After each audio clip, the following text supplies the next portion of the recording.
আমাদের জীবনের প্রতিটা বিষয় শুধুমাত্র এবং শুধুমাত্র আল্লাহ পাকের রহমতের উপর টিকে আছে। আল্লাহ পাকের রহমত আমাদের ব্যক্তি জীবন, পারিবারিক জীবন, আমাদের দেহ, আমাদের মন, আমাদের জ্ঞান, অর্থনীতি, ব্যবসা বাণিজ্য, আমাদের রাষ্ট্র, সব কিছুর মধ্যে শুধুমাত্র আল্লাহ পাকের রহমত দিয়ে ভর্তি। আল্লাহ পাকের রহমতের এত বিশাল সমুদ্র যেটা উপলব্ধি করার ক্ষমতা আমাদের নাই। আমরা যদি সবাই ঠান্ডা মাথায় একটাবার খালি ভাবতে বসি, সবাই যার যার জায়গা থেকে ভাবি যে আল্লাহ পাক আমাদেরকে কি কি রহমত দিয়ে রেখেছেন, কি কি নিয়ামত দিয়ে রেখেছেন। ওয়াইন তাউদ্দু নি'মাতাল্লাহ লা তুহসুহা। তোমরা যদি আল্লাহ পাকের নিয়ামত গণনা করা শুরু করো, কোশ্চিন কালেও গুণে শেষ করতে পারবে না। আল্লাহ পাক সূরাতুল জুমারের মধ্যে বলেছেন, কুল ইয়া ইবাদিয়াল্লাযীনা আসরাফু আলা আনফুসিহিম। হে নবী, আপনি বলে দিন, আমার বান্দাদেরকে বলে দিন যে হে আমার বান্দারা, তোমরা যারা তোমাদের নফসের উপরে জুলুম করেছো, সুদীর্ঘকাল নামাজের খবর ছিল না, যাকাত দিইনি, হজ ফরজ হয়েছিল করি নাই, সওম রাখিনি, আল্লাহর দিন এগিয়ে নেওয়ার কোনো চেষ্টাই করি নাই, সুদীর্ঘকাল হারাম খেয়েছেন, ঘুষ খেয়েছেন, জেনা করেছেন, বাদ্যযন্ত্র বাজিয়েছেন, অশ্লীলতা এর মধ্যে ডুবেছিলেন, মাদকদ্রব্য সেবন করেছেন, সুদীর্ঘকাল তোমরা যারা নিজেদের নফসের উপর জুলুম করেছো, লা তাকনাতু মির রাহমাতিল্লাহ, তোমরা আল্লাহ পাকের রহমত থেকে নিরাশ হয়ে যাও। তোমরা আল্লাহ পাকের রহমত থেকে নিরাশ হয়ে যাও না। ইন্নাল্লাহা ইয়াগফিরু যুনুবা জামিআ, আল্লাহ পাক চাইলে সমস্ত গুনাহ মাফ করতে পারেন। সুবহানাল্লাহ। ইন্নাহু হুয়াল গফুরুর রহিম, তিনি হচ্ছেন পরম করুণাময়, অসীম দয়ালু। আমি আলোচনা সামনে নিয়ে যাওয়ার আগে আরেকটা বিষয় বলে রাখতে চাই। এই আলোচনাকে একপাক্ষিকভাবে, একপেশেভাবে বুঝে নেওয়ার কোনো সুযোগ নাই। আল্লাহ পাক যেমন পরম করুণাময়, অসীম দয়ালু, ঠিক একইভাবে আল্লাহ রাব্বুল আলামিন শাদীদুল ইকাব, কঠিন শাস্তিদাতাও বটে। এই দুটো বিষয় মাথায় রেখেই আল্লাহর রহমতের আশাও করতে হবে এবং আল্লাহ পাকের গজবের ভয়ও করতে হবে। এর মাঝখানেই হচ্ছে ঈমান।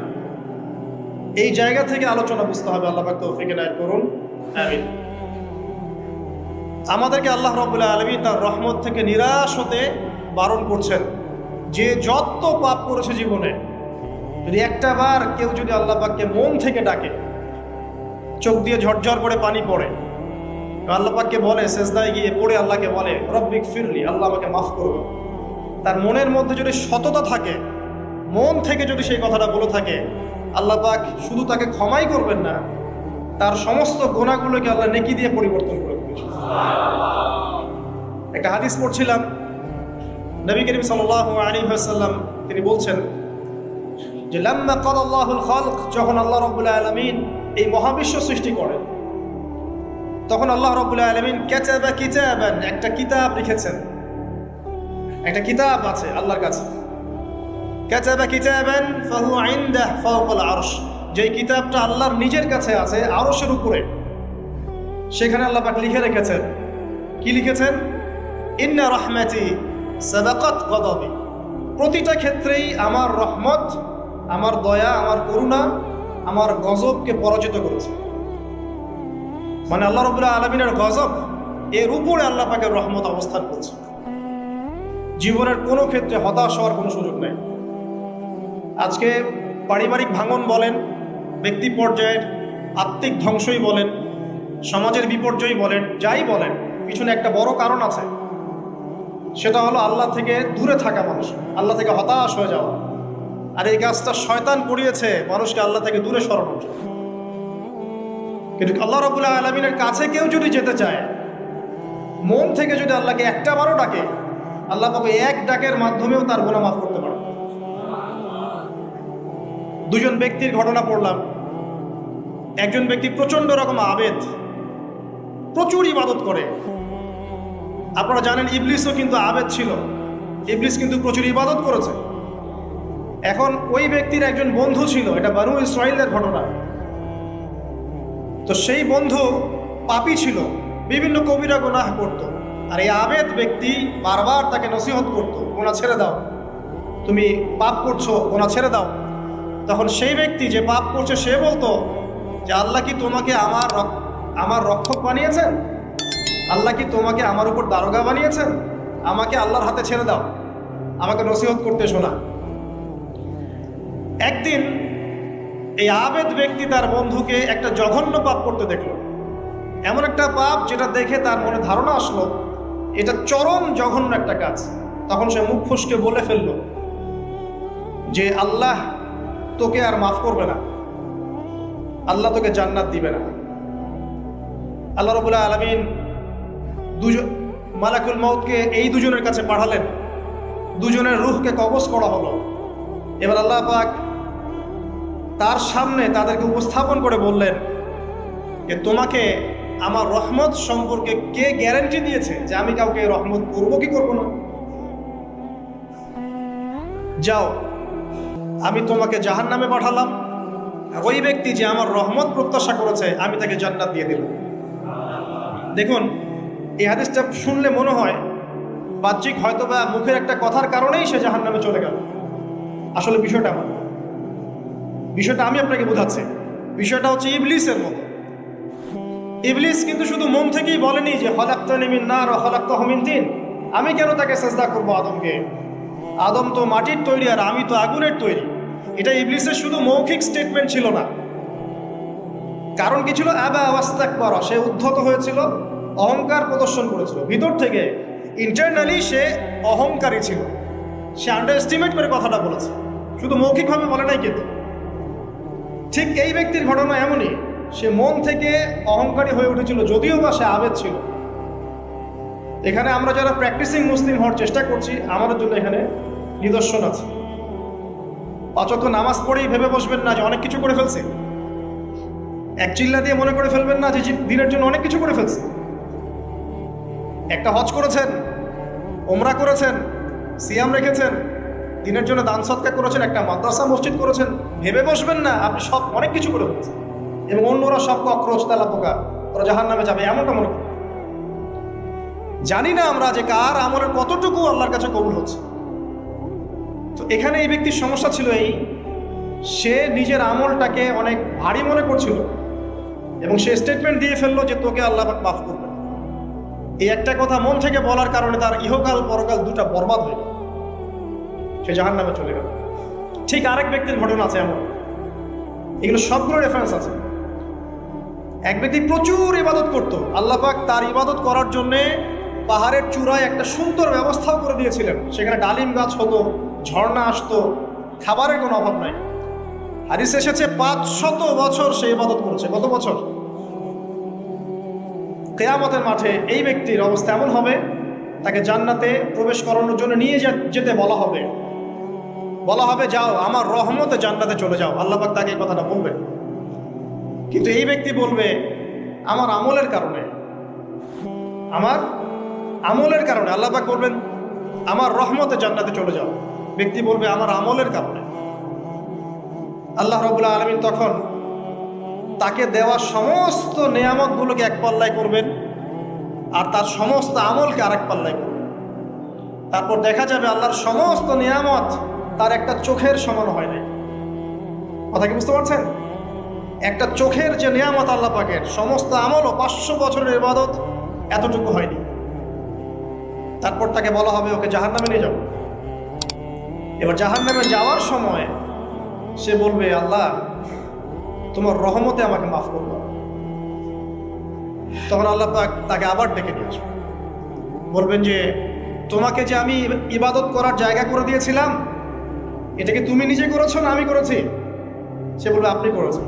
তোমাকে যে আমি সৃষ্টি করেছিলাম তখন কি তুমি কোনো আমল করেছিলে? বলবে না। তাহলে তোমাকে যে সৃষ্টি করেছি আমি, এটা কি তোমার আমলের কারণে? না। তোমাকে সারা দুনিয়াতে এত নিয়ামত দিয়েছি, এটা কি তোমার আমলের কারণে? সে বলবে না। তখন তাকে জান্নাতে প্রবেশ করানো হবে। কিয়ামতের মাঠে এমন অনেক ঘটনা ঘটবে যেটা আমাদের চিন্তার বাইরে। আরেকজন ব্যক্তিকে ডেকে আনা হবে, যে ব্যক্তি একটা দুটা নয় বরং 100টা খুন করেছে। সে ৯৯ জন মানুষকে হত্যা করার পর ফতোয়া খুঁজে বেড়াচ্ছিল যে আমার তওবা কবুল হবে কিনা। একজন আবেদের কাছে গিয়েছে। আবেদ আর আলেম কিন্তু এক জিনিস না। আবেদ মানে যে প্রচুর ইবাদত করে, তার জ্ঞান কম, সে শুধু জানে কিভাবে ইবাদত করতে হয়। আলেম হচ্ছে সে যে শরীয়তের গভীর জ্ঞান জানে, আবার ইবাদতও করে। আবার যারা জ্ঞান আছে আমল নাই, সেও কিন্তু প্রকৃত আলেম না। প্রচুর জ্ঞান আছে কিন্তু জ্ঞান অনুযায়ী আমল করে না, সেও কিন্তু প্রকৃত আলেম নন। এবার আসেন, তো এই আবেদের কাছে গিয়ে সে বলছে আমার কি ক্ষমা হবে, আমি ৯৯টা খুন করেছি। সে বলল তোমার আবার ক্ষমা, তোমার ক্ষমা নাই। তখন এই ব্যক্তি এই আবেদকে হত্যা করে ১০০টা খুন পূর্ণ করলো, ওকেও সে মেরে ফেলছে। আমার ক্ষমাই হবে না তো তোর বেঁচে থাকার কি দরকার, তুইও মত। কি বুঝতে পারলেন? বর্তমান বিশ্বের উগ্র মাথার পলিটিশিয়ানদের মতো অবস্থা। আমার দেশের সমস্যা, তোর দেশ পারমাণবিক বোম্বের উড়াই দিব, মানে এরকম একটা অবস্থা। তো আল্লাহ রাব্বুল আলামিন এই ব্যক্তির মধ্যে একটা চেতনা তৈরি করলেন যে আমাকে তওবা করতে হবে। সে তখন সার্চ করতে লাগলো আরো কোনো আলেম আছে কিনা।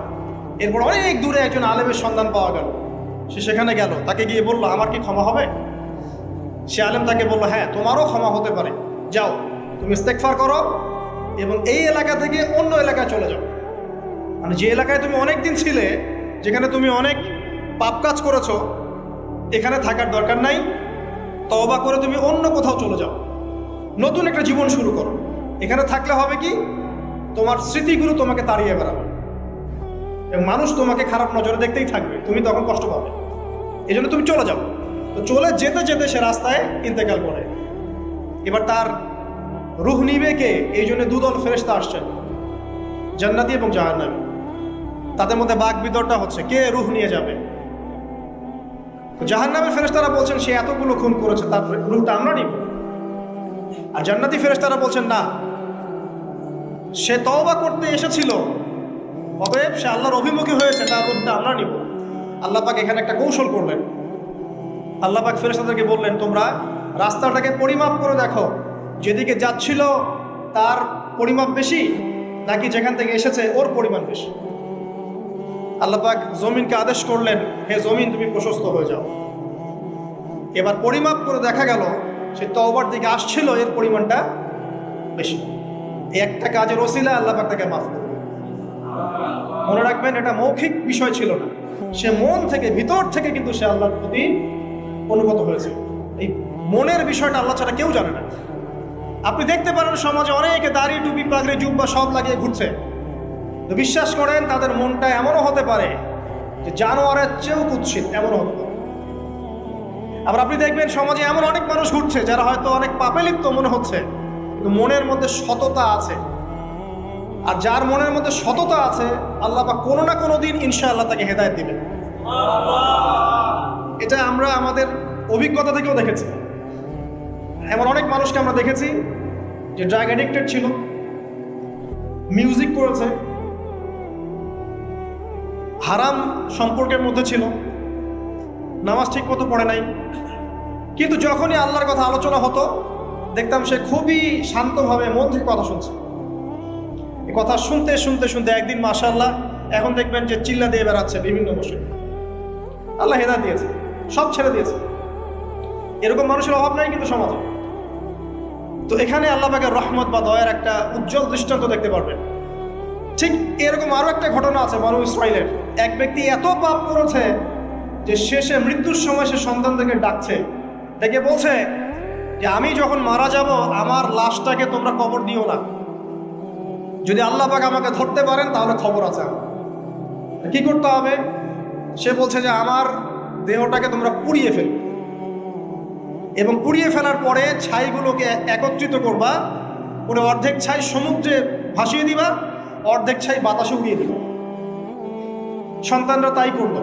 মৃত্যুর পর আল্লাহ পাক এই সমুদ্র এবং জমিনকে বাতাসকে আদেশ করলেন যে তোমরা ছাই জড়ো করে দাও।